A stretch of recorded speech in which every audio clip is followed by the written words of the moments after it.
주의 보혈을 정하고 정하다 내 죄를 정케 하신 주 나로라 하신다. 내가 주께로 지금 가오니 십자가의 보혈로 날 씻어주소서. 약하고 주에도 주께로 나가면 힘 주시고 내 주함을 곧 씻어주시네. 내가 주께로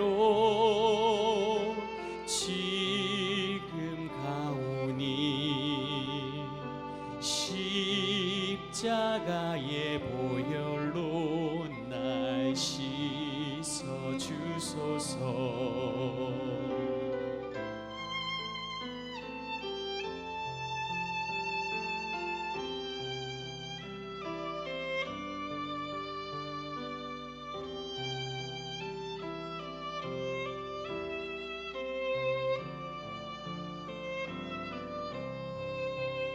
그 피가 맘속에 큰 증거 됩니다. 내 기도 소리 들으사 다 허락하소서. 내가 주께로 지금 가오니 십자가의 보혈로 날 씻어주소서.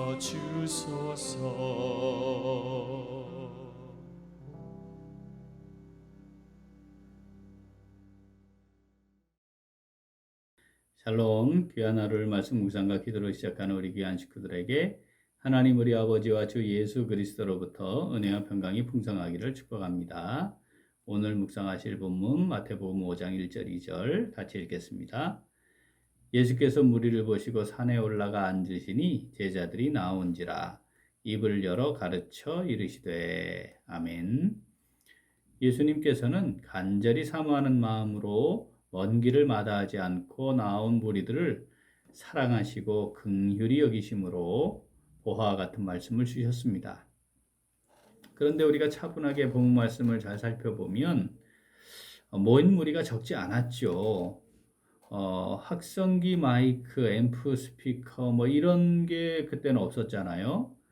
어떻게 그 사람들에게 주님께서 말씀을 하시고 그걸 가르치는 게 가능했을까요? 그냥 주님이 큰 소리를 쳐서 그렇게 될 수는 없었을 것 같습니다. 실제로 당시에 이렇게 많은 군중들에게 뭔가를 가르칠 때 그런 경우에 야외 이제 음악당처럼 제한된 공간에 이렇게 사람들이 있으면 그 울림을 통해서 이렇게 전달하기는 가능했는데 만약에 많은 사람들 지금 예수님의 요 상황처럼 많은 사람들이 큰 무리가 따라왔고 그게 예를 들어 빈들이고 또는 산 뭐 이런 곳이라고 한다면 그 전체를 대상으로 해서 예수님이 혼자 이렇게 가르치고 말하고 그것을 그 사람 다 듣는 것은 쉽지 않았을 겁니다. 근데 그 당시에 이런 경우가 있을 때에 사람들에게 가르치거나 전달하는 방식이 있었는데 그게 뭐냐면 중간중간에 지금 말하는 사람의 이야기를 듣고 그걸 그대로 따라서 반복하는 스피커, 그러니까 말하는 사람들이죠. 메신저라고도 하고요. 그렇게 말을 똑같이 전달하는 사람들을 세워서 그 사람들을 통해 말을 하도록 또 전달받도록 그렇게 하는 경우들이 있었다고 합니다. 그게 이제 전달자 또는 메신저 이렇게 부르는 사람들을 세웠다는 것이죠. 자, 오늘 본문을 보면 예수님께서 산에 올라가 앉으셨고 제자들이 나왔다 이렇게 기록을 합니다. 그래서 많은 학자들이 아마도 그 당시에 그 산에 많은 무리들이 모여 있었는데 그들에게 예수님의 말씀을 그 전달자 메신저 역할을 했던 것이 그 제자들이었고 그래서 제자들이 주님께 나왔다 이런 표현을 쓴 것이 아닌가라고 해석하기도 합니다.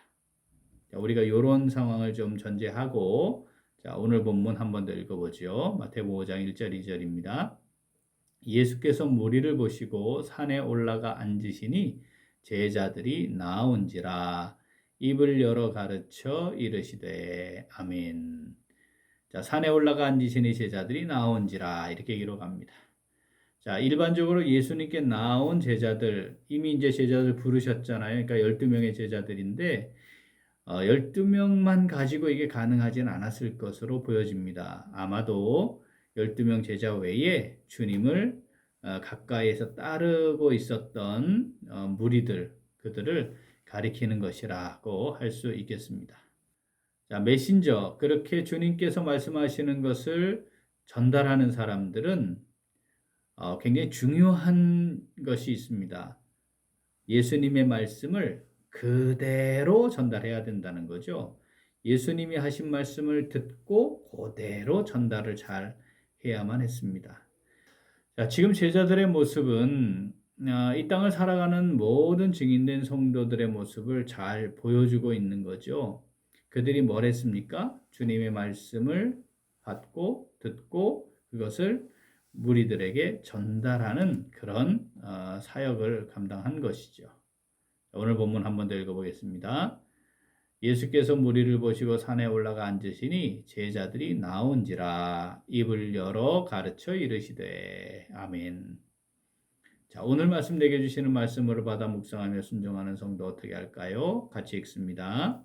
주님의 말씀을 마음에 잘 새겨 삶의 자리에서 전달하는 삶을 살아갑니다. 한 번 더. 주님의 말씀을 마음에 잘 새겨 삶의 자리에서 전달하는 삶을 살아갑니다. 자, 해답은 주님이시죠. 해답을 잘 알려주는 것, 그것은 구원받은 성도로서 이 세상에 아직도 구원의 은혜를 모르는 사람들에게 해야 하는 가장 기본적인 직무이자 사명입니다. 주님이 해답이십니다. 이걸 어떻게 알려줄 수 있겠습니까? 주님이 해답이야 이렇게 말을 하는 것도 전혀 의미 없는 건 아니지만 정말 의미가 되려면 주님의 말씀이 능력이라는 사실을 믿고 주님이 하신 그 말씀을 그 상황에 따라 삶의 자리에서 전달하는 것, 이것이 매우 중요합니다. 말씀을 암기하는 게 어렵습니다. 제가 돌아서면 바로 까먹어 버립니다. 이렇게 말을 하시는 분들 제가 많이 듣습니다. 물론 저도 과거보다 암기력이 현저히 떨어져 있기 때문에 그게 무엇을 의미하는지 제가 잘 압니다. 그런데 우리가 기억할 게 하나 있습니다. 그럼에도 불구하고 말씀을 마음에 새기기 위한 수고와 애씀, 이걸 절대 멈추지 말아야 합니다. 아니, 어쩌면 그걸 시도하지도 않은 분들도 꽤 있는지도 모르겠습니다. 자, 우리가 나이를 먹는다고 해서 식사를 거를 수 없는 것 아니겠습니까? 오히려 나이를 먹을수록 몸에 좋은 보조 영양식품 이거 더 찾아서 먹지 않습니까? 우리가 영적으로는 하나님의 말씀을 잘 먹는 것, 이게 영적인 생명력을 잃지 않는 가장 중요한 것입니다. 영양 보조식품까지도 막 더 먹어야 하는 그 우리의 육신의 건강을 위해서 수고하는 것에 비하면 너무 초라하고 부끄럽지 않은지 돌아보아야 합니다.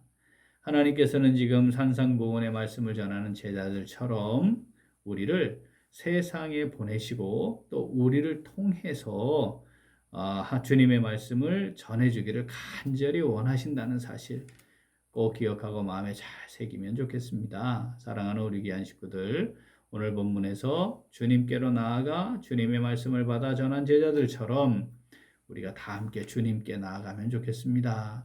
그리고 주님의 말씀을 잘 받아서 마음에 새기고 우리를 보내시는 삶의 자리로 나아가 말씀을 잘 전달하는 삶을 살아가면 좋겠습니다. 그것이 우리가 주님의 은혜로 구원받은 성도요 제자로서의 가장 기본적이고 중요한 삶의 모습임을 꼭 기억하면 좋겠습니다. 본문 말씀 한 번 더 읽지요.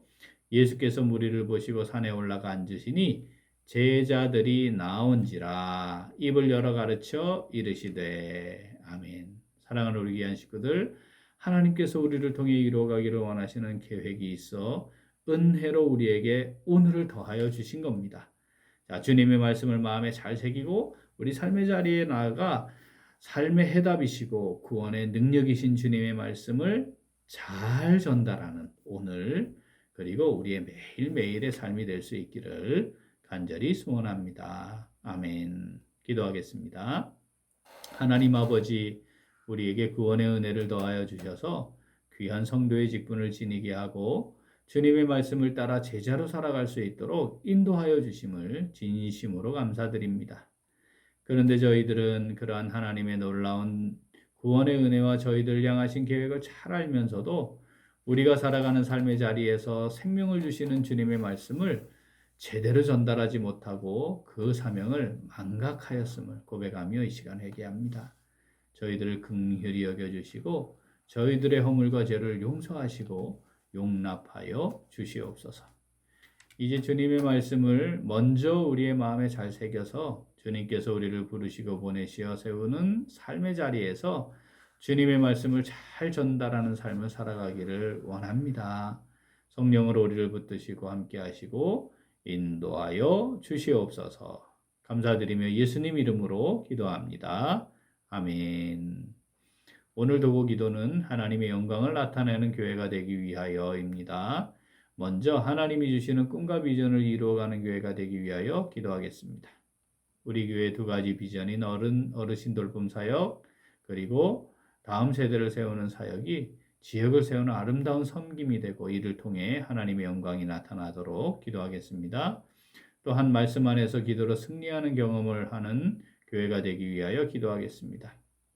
말씀 안에서 말씀이 주시는 힘과 능력 안에서 기도하기를 쉬지 않고 인내하며 마음에 품고 소망하는 제목들을 하나씩 이루어가는 성도들과 우리 교회가 될 수 있도록 기도 제목 보시면서 함께 기도하겠습니다. 이어서 육신의 연약함으로 치료 중에 있는 식구들과 생활에 어려움을 겪고 있는 식구들과 군복무 중인 형제들과 타 지역에서 머물고 있는 교회 식구들과 학업 중에 있는 청년들 위해 기도하시고 우리 각자의 기도 제목 가지고 함께 기도하겠습니다. 기도합니다.